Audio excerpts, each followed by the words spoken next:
Ladies and gentlemen, hello. Once again, I am Ron Pettengale, sitting along with my co-analyst, Crusher. Hey, We yo. are here, and this is AWW Talk. It is a beautiful night tonight, Crusher. It is a great night to be talking about some hot wrestling. Oh, yeah, 100%. I agree. We are always here for the big moments here in AWW. And before we start the show, I'm going to go ahead and plug our merch. Go ahead and get yourself. It's after Christmas. Go ahead and you got all that Christmas money to burn. The economy's in a bad shape. Go buy something. Buy an Ace shirt. Buy a Big Dick family shirt. Please buy anything. So you know why we're here. We're gonna talk about AWW. Big show this Friday coming up, Crusher.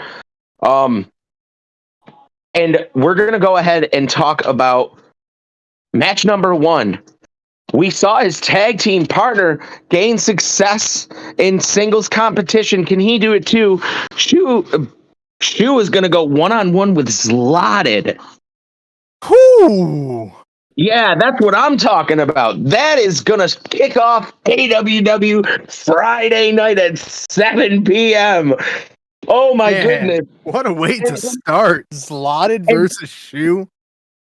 And I want to talk about how last week when we talked about Myers match, that we were both convinced that Meyer could do it. We were both convinced that, but obviously going against a seasoned vet in a singles competition, there's not a way you can tag your opponent or tag your tag team partner.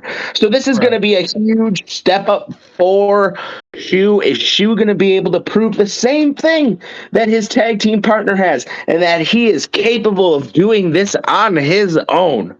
You know, I'm going to go out and say it. If Meyer can do it, Shu is just as good. Like, they're half and half when it comes to that team.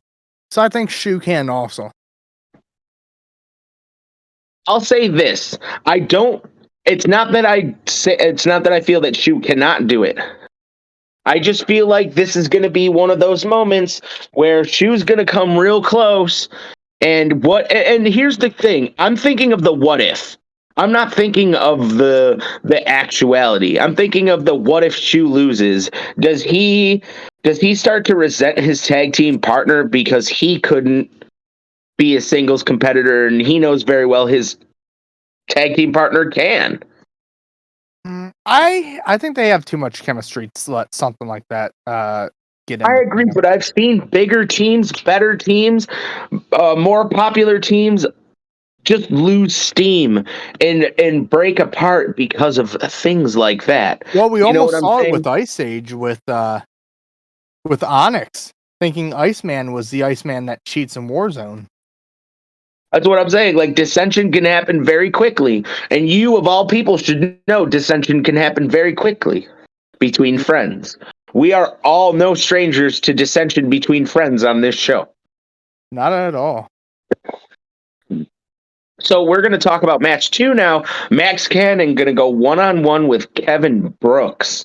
Now, Max Cannon got involved between Thomas Kennedy and Keyballs last week.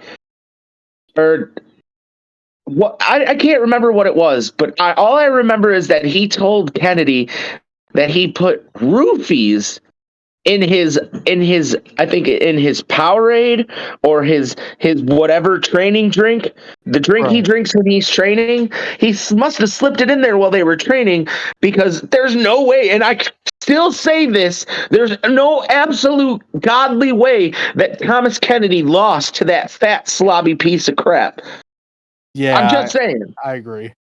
So we find out that Max Cannon put roofies in Thomas Kennedy's drinks because he wants nobody to be able to get that win over Keyballs but him. But now we see Max Cannon go into a match with Kevin Brooks, one of Keyballs' cronies. Do we see Thomas Kennedy get some revenge here, or do we see Thomas Kennedy kind of brush it off the shoulder and, all right, Max, go do your thing? Well, we have been seeing a lot of old school Thomas Kennedy lately. So it just really depends on what Thomas Kennedy we're gonna see. Because it's two sides of the same coin, you know? Buckhouse Thomas Kennedy is definitely someone who reminds me of the old Thomas Kennedy. But are we going to see the tactics that we've seen from Kennedy in the past, or is Kennedy going to just let this one go?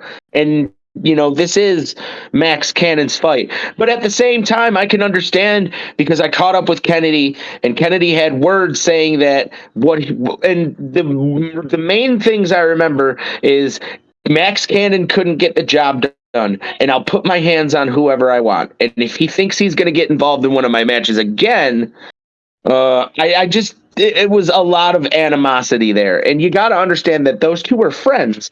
So I feel like we'll see him get involved in this match. It is quite possible, but only time is going to tell. Speaking of time, we're going to move on to the next match. We're going to see tag team action as the Ice Age go one-on-one with the Godsmen. Shock and Torrance take on Onyx and Iceman. And you know that new rule that Wolf put into effect, the only can break it up 3 times. I know we're getting used to the new rule, but is Wolf going to enforce the rule a little harder this week? I think now that we've had that week to kind of iron it out a little bit, we're going to see it more in effect this week. I feel like that will be the case.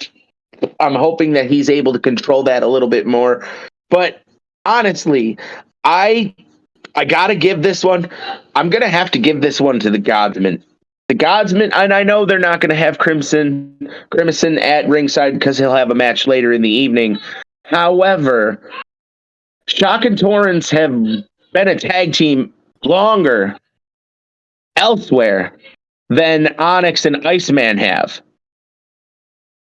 Yeah, this is going to be a real test for the Ice Age, especially after that rough patch that they went through recently. If they can keep it together, I think they have a genuine shot at winning this match. But it depends. Are they 100% a team? And that's the thing. We don't know if they're 100% a team. Yeah. Well, Onyx and Iceman, are they on the same page? Like, how much resentment does Iceman hold towards Onyx for not trusting in him? Like, all you had to do was trust in your partner, and you couldn't even do that. How can you say these two are going to work as a unit, Crusher, if they can't even trust each other? Yeah, and one thing that we forgot to mention, this match was a match at Christmas Chaos, and it resulted in a double countout. So these two teams are definitely going to want to get their hands on one another. And speaking of someone who's going to get their hands on another person, we're going to talk about match number 4. I'm not going to introduce him just yet, but we do have him in the house. I'm not bringing him in yet. We're going to finish talking about this card, but Buttscrew is going to go one-on-one with Killian Damascus. Ooh. And this is going to be a good match. This man has been undefeated since he, came into AWW, lost his first 2 matches. Fine. But he has been undefeated since then and a force to be reckoned with. A member of an affiliate. I wouldn't even say, I guess we'll find out later if he's a full-fledged member of TB12. Right now, I'll just call him an affiliate, a friend, an affiliate, someone to be there for them. I think he works on his own, though. I think this man is one of the fastest up-and-coming superstars in AWW today. And in my opinion, he's world champion. He's world champion caliber, as much as I know Ace is listening to this in jail. Hey, Ace, how you doing? But if for some reason this man can become world champion, what does that do between him and Ace? Like, does that cause tension there between those two allies, those two friends? That's something that I would not be able to give a definite answer on. Like, we might be able to get a definite answer on that tonight. Possibly, but and that's something I'm excited for as as host of the show because, I know I'm the new guy around here, but it's nice to know that I can ask these guys and they want to come on this show. They want to answer my questions. Isn't that nice, Crusher, to actually be able to ask these guys questions Oh yeah. and get Now, some sort of revelation on how they feel about this stuff? now, one thing I do want to say though is this might be a true test for Butt Screw, because you don't want to underestimate Killian Damascus. Not at all. This is a hired gun who has been working with Saigon for quite a while now, and Killian knows how to fight. I personally would love to see him go solo. I'm going to do it because you love it so much in honor of Jake. King Saigon. Oh God, please no. Oh, I will never officially call him that ever in my life. He is the queen of everyone's world. In my opinion, someone called him a princess, and I felt like that was. I feel like that was more fitting, but honestly, Killian Damascus is something not to be toyed with. Someone not to be toyed with at all whatsoever. He can definitely get that job done. This is going to be a big match for Butt's crew. Oh yeah, and hey Ron, here's some mouthwash for when you want to get that bad taste out of your mouth. Thank you. I appreciate you so much. I'm glad that you keep this stuff close. And to talk about our main event, we are going to have a four-way dance. It's going to be Camo versus Closer versus Linty versus Crimson. Oh yeah, and we are going to see the rest of the Godsmen out in match 3. And then Mr. Crimson himself is going to be in the main event. Huge night for the Godsmen to prove that they are true competitors. And that's true. Camo, Closer, and Linty. As much as I know about Crimson, I kind of don't want to see him win this match because, I don't trust him. I don't trust him. I know what he's done to Wolf in the past. I know what he's done to this company. I don't trust that dude. I don't think he should be here. But Wolf is an equal opportunity employer. Yeah, okay, what really stinks, and I get that. We got a few different people trying to go for that GM position, saying Wolf shouldn't be in it. No, and I don't agree with that. I think Wolf is doing an amazing job. I think he's doing a job the best that he can with what he's given. Honestly, it's hard to book a show and run a show and deal with all you friggin' crybabies that want title matches that don't really deserve them. I'm just saying, I would be in a worse position than Wolf would be if this was my show. I think he's doing an amazing job. And I think no one in this match can beat Camo. There's going to be 3 men versus Camo. And if they don't work together, Camo's going to destroy them all. The only one that I think that be able to get through this is Linty. Yeah, Linty's going to be the one to watch out for in this match. Closer, absolutely. A very seasoned veteran, but I agree with that, but I don't know if he's going to be able to match the might of Camo. Camo's that's a big boy. Yeah, that especially when Camo comes flying at you off that top rope or doing one of his weird somersaults. Yeah, he is the most agile. Listen, Camo is one of the most agile big men I've ever seen in wrestling. I have never seen a man that is 6'10", goddamn near 450 pounds, do moves that this guy does. I have not either. I mean, the closest I've ever seen is guys like Rikishi, but he's not doing the stuff that Camo does, and I think that's what gets Camo the win here tonight in the main event. Man, I miss Rikishi. Didn't he pass away? No, he's still alive and well. He has 3 sons in WWE. He has 3 sons in WWE on the main card, brother. I'm glad he hasn't passed away. I thought I heard son, that. By the way, if you didn't know, is Solo Sikoa. Oh wow! He just uses a different name. Oh, okay. Anyhow, Getting to the good part of the show, this is why everyone's here. Ladies and gentlemen, the Thunderbird himself, Butt Screw. Welcome to the show, sir. How are you this evening? It is a pleasure to have you here. Thanks for having me. I'm really excited to be a part of this. And we're excited to have you here. You are, in my opinion, one of the hottest up-and-coming stars in AWW today, and I believe that Crusher would agree with me on that. You're undefeated, and I know you had a bit of a slow start when you came here, but you're undefeated since that. And how does it feel to be on top of the world right now? Oh, it's amazing. I took like the first two matches kind of like preseason. Filling everyone out, filling myself out. It's a big jump coming up to AWW. So I had to kind of took it easy, kind of made sure that I was ready to be here. And then once I knew for sure, I just let it unleash, and it's gonna stay like that. Everyone's gonna have to watch out. Right, you are, and it has been a ride ever since. Go ahead, Crusher. I'm sorry. Oh, no, I was just saying we love seeing it every week. And we do. And it has been a ride for you. And it has come with quite the friendships that you've just made there, sir. Your affiliations with TB12. How's that going? Oh, no, I'm glad they've accepted me into the group, and I'm glad to be a part of the group. It's really helped me out. All of them teaching me and prepping me for stuff. I mean, I think that's probably a lot of what's kind of helped my rise to success is being part of TB12.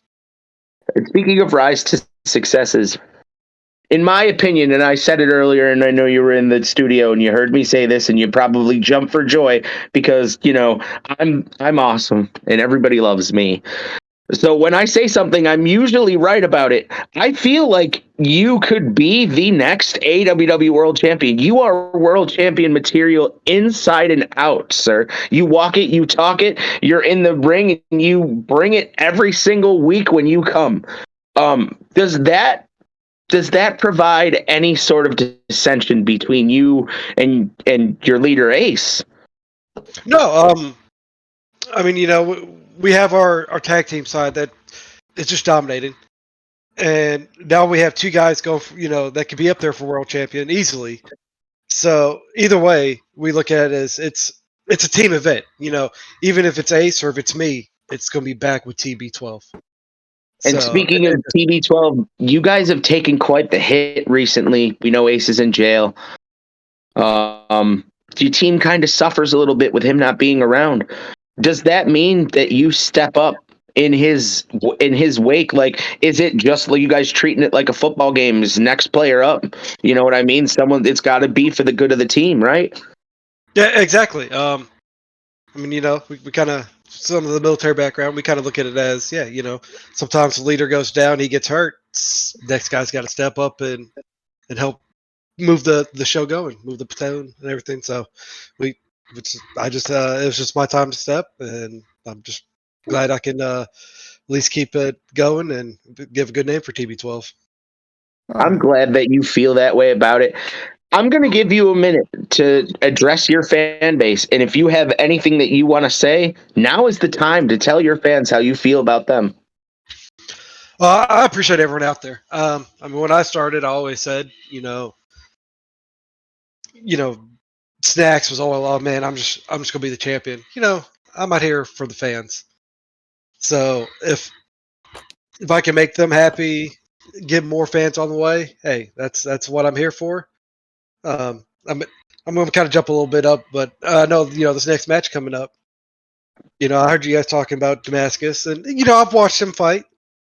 So now I'm not going in and expecting it to be an easy fight. I know he is pretty much the runner in that tag team. Queen Saigon. Damascus could do the tag team probably by himself without Queen Saigon. Yeah. So I know it's going to be a good one. It's going to be a tough one, but yeah, I'm ready for that. So I hope to see everyone out there for that fight in Indy. And honestly, ladies and gentlemen, this is exactly what I talk about when I mean that this man is world champion material. Do you hear this the way that he speaks, it's almost like he lives this business, like his team and the way that he wrestles, and you is all that matters. And it's a great attitude to have, Butts Crew. It really is. Oh, thank you. And Crusher, is there anything that you want to ask? No, not that I can think of. I think you mostly covered everything. Honestly, I'm kind of glad that you talked about the Damascus thing, because that was going to be something that I asked you, but you just came out and answered my question for me. Honestly, and I couldn't have answered that question better myself. It is a pleasure to have you in our studios tonight, sir, and I hope the next time I see you with the World Championship around your waist. I'm sure at one point that'll happen, but right now I'm working one fight at a time. This is my next fight. It's Damascus. And that's what I'm concentrated on. Awesome. It was great to have you, Crusher. What a week it's going to be. And you know where we'll be where we'll be Friday at 7:00. I'll be on that commentary table, and you'll be doing your thing too. I'm sure I'll be somewhere. Yeah. And you know what? If you guys love this show, go and give Wolf a support. Go and show him all the love that you can. Smash that like button. Hit that subscribe button. This is YouTube. But go over and check out Twitch. AWW's every Friday. He does more than just that. And this is a community. Come in, say hi, be friends. Join this amazing community that Wolf and all these other amazing content creators are starting to create for you. Mm-hmm. Always, I'm Ron Pettingale. That's I'm Crusher. We're out of here. See you guys on Friday.